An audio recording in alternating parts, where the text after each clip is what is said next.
Assalamualaikum warahmatullahi wabarakatuh. Alhamdulillah, puji dan syukur kehadiran Allah Ta'ala dan salawat serta salam bagi Rasulullah Muhammad SAW.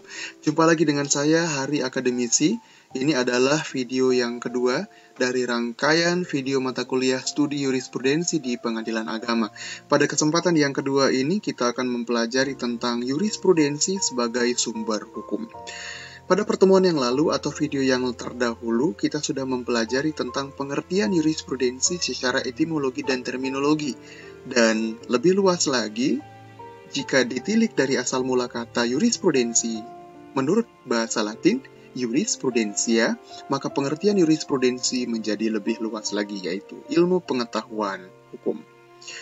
Nah, ada dua persepsi tentang jurisprudensi ini, berdasarkan dua kutub hukum dunia. Ada kutub hukum civil law dan ada juga kutub hukum common law. Jurisprudensi menurut sistem hukum civil law atau Eropa kontinental diartikan sebagai putusan-putusan hakim yang telah berkekuatan hukum tetap dan diikuti oleh para hakim atau badan-badan peradilan lainnya dalam kasus atau perkara yang sama. Pengertian ini umumnya sering kita dengarkan atau sering mudah kita pahami, lebih akrab dengan kita, ya. Karena kita tahu bahwa jurisprudensi merupakan putusan hakim terdahulu yang digunakan kembali oleh hakim terkemudian dalam perkara yang serupa. Maka pengertian ini tidak asing bagi kita. Tetapi apabila kita tilik lebih jauh, ada perbedaan nanti dengan pengertian dari common law. Di negara Belanda, kumpulan hukum demikian disebut rechtsrecht atau hukum yang sering dilahirkan melalui putusan-putusan hakim atau peradilan. Sebaliknya di Inggris merupakan negara yang menggunakan sistem hukum common law atau Anglo-Saxon. Istilah jurisprudence berarti ilmu pengetahuan hukum yang memuat prinsip-prinsip hukum positif dan hubungan-hubungan hukum. Jadi sedikit berbeda dengan pengertian menurut civil law.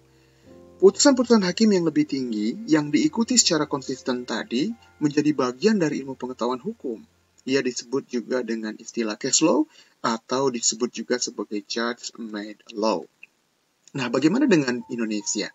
Jurisprudensi Indonesia, apabila kita berpatokan kepada pengertian bahwa jurisprudensi merupakan putusan hakim terdahulu yang kemudian dibenarkan Mahkamah Agung, ya, kemudian dilakukan atau diikuti secara konstan, maka artinya hukum ciptaan jurisprudensi di Indonesia itu baru dikatakan eksis apabila hukum atau pengadilan menggunakannya dalam hal tidak terdapatnya suatu ketentuan yang dapat dipakai atau dapat dijadikan landasan untuk memutus perkara yang dihadapkan kepadanya.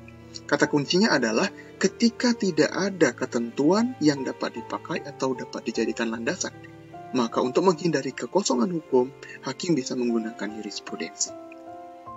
Berdasarkan Badan Pembinaan Hukum Nasional, BPHN, terdapat beberapa definisi pengertian jurisprudensi. Sahabat bisa baca secara mandiri. Ada pengertiannya menurut Purnadi Purbacaraka dan Suryono Sukanto. Ada juga pengertiannya menurut Kamus Pokema Andrea, dan ada juga pengertian menurut Kamus Conan and the Pauls. Selanjutnya ada juga dari Kamus Vandal dan pengertian dari Subekti sendiri tentang jurisprudensi. Apabila kita lihat, rata-rata tidak sama pengertiannya satu sama lain. Ini merupakan kekayaan sudut pandang di dalam hukum. Nah, menjadi pertanyaan adalah kapan suatu putusan hakim disebut sebagai jurisprudensi? Apakah semua putusan hakim itu disebut jurisprudensi? Menurut hasil penelitian yang dilakukan oleh Badan Pembinaan Hukum Nasional, bahwa suatu putusan hakim dapat disebut sebagai jurisprudensi apabila putusan itu sekurang-kurangnya memenuhi 5 unsur pokok. Apa saja itu? A. Keputusan atas sesuatu peristiwa hukumnya yang belum jelas pengaturan perundang-undangannya. Ini ciri-cirinya. Yang kedua, atau B. Keputusan tersebut harus sudah merupakan keputusan tetap. Kemudian C. Keputusan tersebut telah berulang kali diputus dengan keputusan yang sama dalam kasus yang sama atau serupa. Kemudian D, keputusan tersebut memenuhi rasa keadilan dan keputusan itu dibenarkan oleh Mahkamah Agung sebagai suatu jurisprudensi. Nah, ini nanti ada tahapan-tahapannya sehingga menjadi jurisprudensi. Kita akan kaji di pertemuan-pertemuan selanjutnya. Nah, jurisprudensi itu dapat diterima sebagai sumber hukum dengan beberapa alasan. A. Adanya kewajiban hakim untuk menetapkan dan memutus perkara yang diajukan kepadanya, meskipun belum ada peraturan yang mengaturnya. B. Dia menjadi sumber hukum karena salah satu fungsi pengadilan dalam pembaruan dan pembangunan hukum ialah menciptakan sumber hukum baru. Kemudian jurisprudensi dipandang sebagai hal yang baik dalam mencari dan menegakkan keadilan. Dengan demikian, setiap putusan hakim tidak selalu dapat disebut dan diartikan sebagai jurisprudensi. Tetapi untuk menjadi suatu jurisprudensi, setidak-tidaknya putusan hakim itu harus memenuhi 5 unsur pokok sebagaimana yang dinyatakan sebelumnya. Sekarang kita lihat daya ikat jurisprudensi. Bagaimana daya lakunya? Dari segi teori dan praktik, jurisprudensi telah diterima sebagai salah satu sumber hukum, baik dalam sistem hukum civil law maupun common law, kecuali bagi ahli yang menganggapnya bukan sebagai sumber hukum seperti Van Apeldoorn, Himas, dan lain-lain. Nah, daya ikat jurisprudensi bagi para hakim dalam sistem hukum civil law memang memiliki perbedaan persepsi jika dipandang dari sudut pandang hukum common law. Namun demikian, saat ini harus diakui bahwa perbedaan tersebut telah menipis dan tidak terlalu mutlak untuk dipertentangkan satu sama lain. Sistem hukum common law mengenal doktrin judicial precedent, sebagaimana tersirat dalam adagium hukum dalam bahasa Latin, stare decisis et non quieta movere. Maksudnya adalah bahwa para hakim terkemudian tetap terikat pada putusan-putusan hakim yang terdahulu, baik yang sederajat tingkatnya maupun yang lebih tinggi hierarkinya dalam kasus yang sama atau serupa. Putusan-putusan tersebut mempunyai pengaruh yang bersifat memaksa dan mengikat terhadap putusan-putusan yang terkemudian. Itu kenapa dikatakan sebagai coercive force of binding precedent. Coercive, ada paksaan di situ. Doktrin judicial precedent atau stare decisis ini juga tidak sangat mutlak sifatnya, sebab negara-negara common law masih membuka kemungkinan untuk menyelisihinya, yaitu manakala hakim berpendapat bahwa terdapat perbedaan pokok antara kasus yang tengah ditangani dengan kasus yang sebelumnya. Sehingga jika tetap diputuskan secara sama seperti putusan terdahulu, boleh jadi menimbulkan ketidakadilan dan kekerasan atau paksaan hukum. Dengan kata lain, hakim memiliki argumentasi yuridis untuk tidak menerapkan doktrin preseden secara kaku, tetapi dengan fleksibilitas yang disesuaikan dengan kasus yang terbaru. Bagaimana dengan sistem hukum civil law yang sangat kentara di Indonesia? Nah, untuk diingat bahwa sistem hukum civil law yang berlaku di Belanda ini sangat berpengaruh di Indonesia sebagai konsekuensi dari asas konkordansi. Nah, apabila dibandingkan dengan sistem hukum civil law, maka asas yang berlaku adalah justru kebalikan dari doktrin presiden di atas. Sebab pada dasarnya ada kebebasan bagi hakim untuk tidak merasa terikat pada putusan-putusan yang terlebih dahulu dalam kasus yang serupa. Tetapi kenyataannya dalam praktek peradilannya, asas kebebasan hakim tersebut juga tidak berlaku mutlak sama sekali. Sebab banyak juga hakim pengadilan tingkat pertama yang sering mengikuti putusan-putusan hakim sebelumnya yang secara hierarkis lebih tinggi kedudukannya dalam kasus-kasus yang sama. Hal ini pada umumnya mereka lakukan berdasarkan pemikiran sebagai berikut.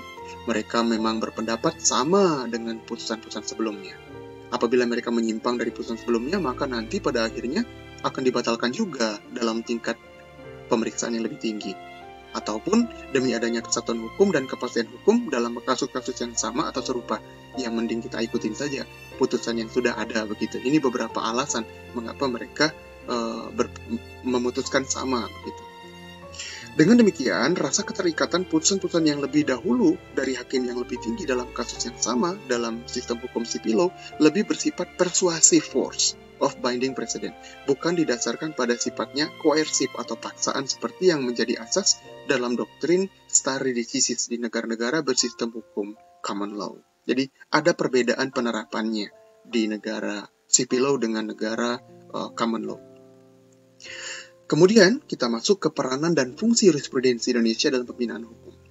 Melalui jurisprudensi, tugas hakim justru menjadi faktor pengisi kekosongan hukum, manakala undang-undang tidak mengatur atau telah ketinggalan dengan kemajuan sosial. Tugas itu dilakukan hakim dengan cara menggali nilai-nilai yang hidup dan berkembang di dalam masyarakat. Hukum harus digali dan dicari di dalam masyarakat sebab di sanalah nilai-nilai keadilan dan kepatutan tumbuh dan berkembang.